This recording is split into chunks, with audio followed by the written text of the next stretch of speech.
Kasus pengancaman dan pencemaran nama baik yang menyeret nama Rizky Bilar masih terus berlanjut. Baru-baru ini, Rizky Bilar dan Lesti Kejora tampak datangi Polda Metro Jaya hari ini Rabu tanggal 1 Desember tahun 2021.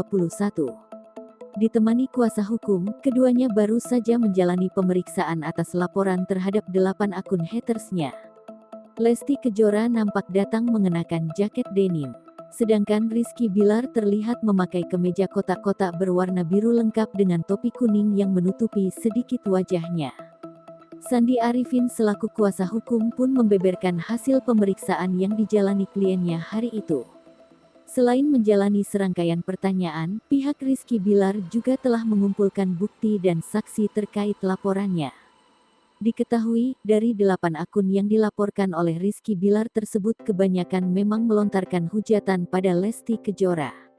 Lesti pun mengaku dirinya mendapatkan lebih banyak pertanyaan saat diwawancarai oleh pihak kepolisian. Memang cukup disayangkan, kejadian ini harus menimpa Lesti di tengah kehamilan anak pertamanya. Namun, ia nampak santai menghadapi kasus ini dan mengaku tak terlalu berpengaruh dengan kesehatan pikirannya di masa kehamilannya ini.